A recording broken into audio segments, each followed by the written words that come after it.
Hello, and welcome to the AgeGuide, Perspectives on the Aging Journey.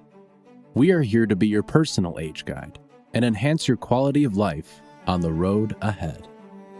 Welcome to the first episode in our new series on caregivers. We want to shine a light on the commitment and dedication of more than 44 million family caregivers who take care of loved ones, providing $4.7 million worth of care every year. A family caregiver is defined as an individual who cares for a loved one with short-term or long-term disability or illness, also known as an informal or unpaid caregiver. They provide invaluable care to those who need some degree of ongoing assistance with everyday tasks on a regular basis. As you listen to these conversations, we hope the experiences of our guests resonate with you and help you recognize your own caregiver needs. Be sure to reach out to AgeGuide and our funded partners to access resources and supports to help you on your caregiver journey. Our first guest is Jennifer Agnew, a caregiver for her mother and the administrator of Lilac Senior Living, a unique alternative housing solution for assisted living. Let's listen in as she tells her story. Well, welcome, Jennifer. We're so happy to have you with us today for our podcast. We have talked to you before. You're a good friend of AgeGuide. We worked with you before, and we know you're a very busy woman with lots going on and appreciate your time today. I know you're a caregiver for your mom. Can you tell us, how old is she? Mom is 77 and going to be 78 next week. Oh, it's almost her birthday. Yeah. Happy birthday to Mom. And where does she live right now? She lives with me in my home, along with my 2 boys and 2 dogs. Makes an interesting mix. It's a busy household. Yeah, she's lived with me for the last 6 years. So I've been a full-time employed person with a elderly parent at home and a caregiver coming in during the days. And 2 kids of your own that you were taking care of as well. That time I had 4 at home. 4 at home. So it was a busy house. The busy house, though, did help her and her recovery. Oh, I bet. Just the normal activities of being in a home environment, having a lot going on, being able to offer her to help out with certain things, doing the dishes, that Keeping kind of thing. Keeping her busy and interacting. Yeah, exactly. You know, reacclimating her to what would be a normal home environment really helped with that recovery. Yeah, that sounds like that would be really good for her. And so now she's been living with you for about 6 years. What are her care needs at this point? So with dementia, as we got over the first hurdle of her kind of coming back to not her norm, but a different kind of norm, she did need assistance with, cooking she wouldn't be able to do on her own, making meals. Anyone with dementia, they start losing the ability to identify with being hungry, remembering if they ate, medications, picking out clothes, personal hygiene, wearing the same type of clothes, 5 days in a row. So those are some of the things that you initially start working through. Okay. She has been regressing, getting worse in the last year and a half. Now she's starting to lose her words. She's still physically able to do everything on her own. But certain things I have to watch more for her. So I'm picking out her clothes every morning. I'm making sure that she's eating 3 times a day. I'm bringing her things to drink. You can't ask them. You just have to bring it. And if it's there, hey, we're sitting down eating lunch right now. Here's lunch, Yeah. So if it's there and right in front of her, otherwise she wouldn't think to ask and to say, can I have a snack? I'm getting hungry. I haven't had anything to drink for 4 hours. I need something. She's not going to ask. She needs guidance and direction with just about everything. If we walk into the kitchen, I have to tell her, go ahead and sit at the table. And then I bring her breakfast. Okay. If we're getting in the car, go ahead and get in the car. Otherwise, what happens? She's just standing there waiting for direction. She's just standing there waiting or copies me. Okay. So if I put gym shoes on, she'll go change and put her gym shoes on. If I put my hair up, then she will go change and put her hair up. If I take my hair down, she will take hers down. Like she will not walk in front of me. She will only walk behind me, so she can see where she's going. Oh, she's really looking for guidance every step of the way. And that's where, as a caregiver, it does become a lot when you're trying to think through and process for somebody else, in addition to yourself, with even the normal everyday things you wouldn't think. You pull up to your house, you turn the car off. Okay, let's get out of the car now. We're going in the house. And it's hard to sometimes equate that, because of the fact that she can get dressed on her own. Right. She can be independent. She does feed herself. She can have conversations. Everybody meets her and loves her dearly. So some of these needs are not apparent unless you're spending the time and around her considerably. Right. So that's why it's really a wonderful thing that she can be at home and in the community with you, because you understand her so much, but it is also very challenging, I'm sure, having her with you constantly and having someone following you around. I mean, you don't think about everything you do and having somebody repeating it, and you're kind of modeling behavior for her all day long. Yes. That has to get exhausting after a while. It is. It does get more mentally taxing after a while than necessarily physically taxing.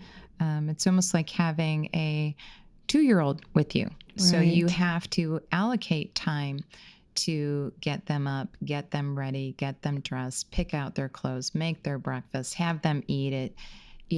That's a process that you have to make time for, and you have to schedule around it. Right. Just like going in the grocery store. When you have an adult with you, you don't anticipate that, and you're not thinking, I'm going to run in, get what I need, and get out in 15 minutes. Well, you have to plan. No, this is still going to take 30 minutes. So I think those are some of the challenges that you have to work around and keep in your mind, because you don't have, somehow when you have a toddler, it's a lot easier. You already know things are going to take you a really long time. Right. When you're taking care of an adult, it's not an immediate, you have to really stop and think sometimes about how you're planning your day. You have to plan and try and have those other supports. So if you want some time away, want to go out to dinner. For myself, I tried to build in my schedule time that I know I still can take. So for an example, if I know I've got to get her up into her group day, I will wake up an hour earlier so I can have my coffee, read my book, start out you can have and a little have time some to quiet yourself. time. And then the same, at night. Okay, 9:00, let's get ready for bed, so that I can have that downtime after she's settled. So that's really good advice for other caregivers as to how to take care of yourself and make sure you have a little time for yourself. You absolutely do. Yeah. And you have to give yourself the grace to be okay with taking that time, and also to plan accordingly, because the frustration level, I think, for a lot of caregivers come into play when they're in a hurry. They don't have time. They've got to get in and out. They've got to, do all the normal things that we do day in, day out to run a home, to go to work, to do any of those tasks. You have to really plan around the fact that you have somebody else with you that you have to think through. You have to, time-wise, plan accordingly and be present. It's not true. Like with your toddler, they entertain themselves. With my mom, I have to be very mindful of, am I paying enough attention? Am I being present with her? Does she have something to do? Truthfully, left to her own, she will stand and stare at me. Wait for you to give her direction. And wait. Yes. Yeah. So it's hard from that regard to be really mindful and try and manage your household things you need to do around making sure that your loved one is still stimulated. Yeah. Keeping her engaged and busy, giving her quality things to do. Right. Because at her point, she is looking for that guidance on every single thing, including where do I go? Right. Should I sit? Should I sit here? What should I be doing? Right. And I'm sure you also feel that tension of trying to provide those enriching kind of activities because you know that, you're thinking the dementia gets worse if she's just sitting there and she's not really occupied with anything. So then there's this constant pressure to keep her busy and to have things for her to do. Finding things that, so in our house, she has her domain is her room, and she has her little activities that she futzes with, and she'll play with her jewelry, and so she can have her own time. But not always. Right. So you have that caregiver guilt over trying to get the dishes done. I'm trying to get dinner going. And, where is she? What is she doing? Is she occupied? Is she not? Right. So definitely that plays on. I think any caregiver has that balance and has that trying to figure out how do I manage that and then not feel bad if they are sitting, and it's okay to let them have time to themselves. My mom loves word search books. Oh, good. So she'll be happy and content to sit with word search books and do that. So there's a window of opportunity for me to be doing other things. Good. So it's just a matter of finding that balance, finding what you can have for them to be able to do on their own so that you have that time to go and do what you need to do and just running a household or getting yourself ready to go to work. Right. So it sounds like you've done a really good job of kind of building a support system for yourself to help you with this. And I know it doesn't solve all your problems by any means, but you've got her in some adult day programs and some other activities, right? I do. So she goes to her adult day center and one day a week. And she really does enjoy it. It was a challenge for her to go more than that because, of course, well, where are you going to be? Well, why am I going here? Well, I don't need a babysitter. We get into that whole conversation. One day, as we call it, her group. Her group is a good name for it. A week. Yeah, she calls it her group. And I say, yeah, you've got your group today. Those are her friends and it's her place. Yeah, and that works. So just having that one day to be able to have her, it's important for her to have time away from me as well. Right. So the more that she's mimicking me, I will call it, that's basically what it is.